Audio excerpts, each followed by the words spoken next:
ಟಿವಿ9 ನ್ಯೂಸ್ಗೆ ಸ್ವಾಗತ. ನಾನು ರೆಹಮಾನ್ ಹಾಸನ್. ಬನ್ನಿ ಕ್ಷಣದ ಪ್ರಮುಖ 25 ಸುದ್ದಿ ನೋಡೋಣ. ಕ್ವಿಕ್ 25. ನಟ ದರ್ಶನ್ ಬಿಜಿಎಸ್ ಆಸ್ಪತ್ರೆಯಿಂದ ಡಿಸ್ಚಾರ್ಜ್ ಆಗಿದ್ದಾರೆ. ಬೆನ್ನು ನೋವು ಸರ್ಜರಿ ನೆಪ ಹೇಳಿ ಮಧ್ಯಂತರ ಜಾಮೀನು ಪಡೆದು ಆಸ್ಪತ್ರೆಗೆ ದಾಖಲಾಗಿದ್ದ ದರ್ಶನ್ ರೆಗ್ಯುಲರ್ ಜಾಮೀನು ಸಿಕ್ಕ ಬಳಿಕ ಸರ್ಜರಿ ಮಾಡಿಸಿಕೊಳ್ಳದೇ ಡಿಸ್ಚಾರ್ಜ್ ಆಗಿದ್ದಾರೆ. ಬಿಜಿಎಸ್ ಆಸ್ಪತ್ರೆಯಿಂದ ದರ್ಶನ್ ಕುಂಟುತ್ತಾ ಹೊರಬಂದಿದ್ದಾರೆ.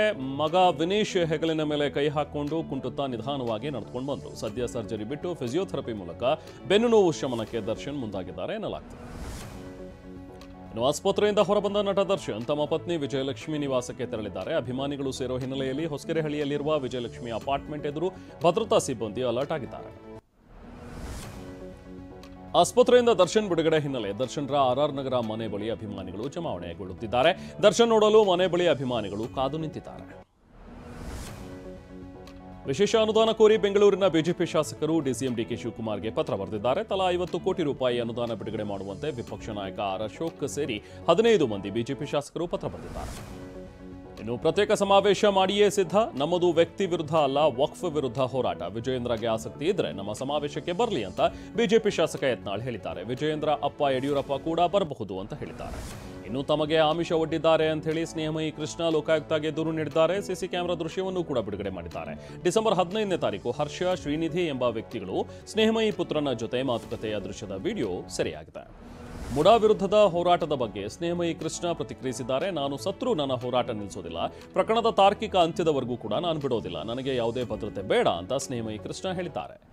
ಇನ್ನು ಸಾಲ ಮರುಪಾವತಿ ಮಾಡುವಂತೆ ಸಹಕಾರಿ ಬ್ಯಾಂಕ್ ಅಧ್ಯಕ್ಷ ಕಿರುಕುಳ ಕೊಟ್ಟರೆಂದು ಮಂಗಳೂರಿನ ಪೆರ್ಮಾಯಿಯಲ್ಲಿ ಮನೋಹರ್ ಎಂಬಾತ ಆತ್ಮಹತ್ಯೆ ಮಾಡಿಕೊಂಡಿದ್ದಾನೆ. ಕ್ಯಾಥೋಲಿಕ್ ಸಹಕಾರಿ ಬ್ಯಾಂಕ್ ಅಧ್ಯಕ್ಷ ಅನಿಲ್ ವಿರುದ್ಧ ಆರೋಪ ಕೇಳಿಬಂದಿದೆ. ಲಡಾಖ್ನಲ್ಲಿ ಕರ್ತವ್ಯ ನಿರ್ವಹಿಸುವ ವೇಳೆ ಗುಡ್ಡ ಕುಸಿದು ಸೈನಿಕರೊಬ್ಬರು ಮೃತಪಟ್ಟಿದ್ದಾರೆ. ಬಂಡೆ ಮಧ್ಯೆ ಸಿಲುಕಿ ಬೆಳಗಾವಿ ಮೂಲದ ಸೈನಿಕ ಮಹೇಶ್ ವಾಲಿ ಉಸಿರು ಚೆಲ್ಲಿದ್ದಾರೆ. ಡಿಸೆಂಬರ್ 14ರಂದು ಕರ್ತವ್ಯ ನಿರ್ವಹಿಸುತ್ತಿದ್ದ ವೇಳೆ ಮಹೇಶ್ ಸಾವನ್ನಪ್ಪಿದ್ದಾರೆ. ಗದಗ ಜಿಲ್ಲೆಯ ಜಿಮ್ಸ್ ಆಸ್ಪತ್ರೆಯಲ್ಲಿ ಎಂಆರ್ಐ ಮತ್ತು ಸಿಟಿ ಸ್ಕ್ಯಾನ್ಗೆ ಹೊಸ ನಿಯಮ ಜಾರಿಗೆ ತರಲಾಗಿದೆ.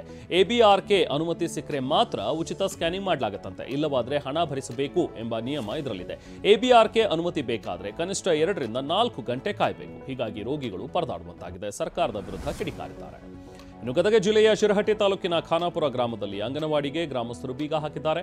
ತಮ್ಮೂರಿನ ಅಂಗನವಾಡಿಗೆ ತಮ್ಮ ಊರವರನ್ನೇ ನೇಮಿಸುವಂತೆ ಒತ್ತಾಯಿಸಿ ಗ್ರಾಮಸ್ಥರು ಬೀಗ ಜಡಿದಿದ್ದಾರೆ. ಸದ್ಯ ನೇಮಕವಾಗಿರುವ ಶಿಕ್ಷಕಿ ಅಂಗನವಾಡಿ ಹೊರಗೆ ಕಣ್ಣೀರು ಹಾಕಿದ್ದಾರೆ.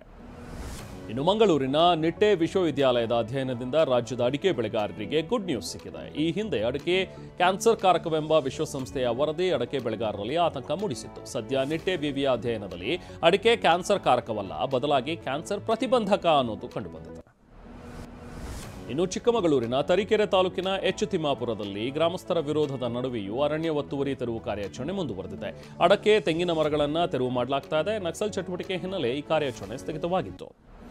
ಇನ್ನು ಕೊಡಗಿನಲ್ಲಿ ಮತ್ತೆ ಹುಲಿ ದರ್ಶನ ಕೊಟ್ಟಿದೆ. ವಿರಾಜಪೇಟೆ ತಾಲೂಕಿನ ಕುಕ್ಲೂರು ಗ್ರಾಮದಲ್ಲಿ ಶಾಲೆಯ ಬಳಿಯೇ ಹುಲಿಯೊಂದು ಪತ್ತೆಯಾಗಿದೆ.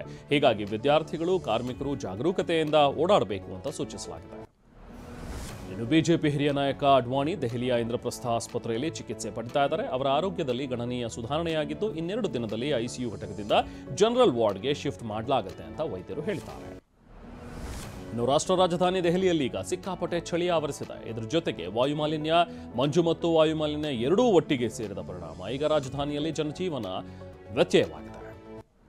ಇನ್ನು ಭಾರತ ಆಸ್ಟ್ರೇಲಿಯಾ ನಡುವಿನ 3ನೇ ಟೆಸ್ಟ್ ಪಂದ್ಯ ಡ್ರಾನಲ್ಲಿ ಅಂತ್ಯವಾಗಿದೆ. ಪಂದ್ಯ ಗೆಲ್ಲೋದಕ್ಕೆ ಭಾರತಕ್ಕೆ 275 ರನ್ ಗುರಿ ನೀಡಲಾಗಿತ್ತು. ಆದರೆ ಭಾರತ 2ನೇ ಇನ್ನಿಂಗ್ಸ್ನಲ್ಲಿ ವಿಕೆಟ್ ನಷ್ಟವಿಲ್ಲದೆ 8 ರನ್ ಗಳಿಸಿದಾಗ ಮಂದ ಬೆಳಕು ಅಡ್ಡಿಯಾಯಿತು. ಇನ್ನು ಅಂತಾರಾಷ್ಟ್ರೀಯ ಕ್ರಿಕೆಟ್ಗೆ ಈಗ ಆರ್ ಅಶ್ವಿನ್ ನಿವೃತ್ತಿ ಘೋಷಿಸಿದ್ದಾರೆ. ಸದ್ಯ ನಡೆಯುತ್ತಾ ಇರುವಂತಹ ಆಸ್ಟ್ರೇಲಿಯಾ ವಿರುದ್ಧದ ಟೆಸ್ಟ್ ಪಂದ್ಯವೇ ತನ್ನ ವೃತ್ತಿ ಜೀವನದ ಕೊನೆಯ ಅಂತಾರಾಷ್ಟ್ರೀಯ ಪಂದ್ಯ ಅಂತ ಅಶ್ವಿನ್ ಹೇಳಿದ್ದಾರೆ.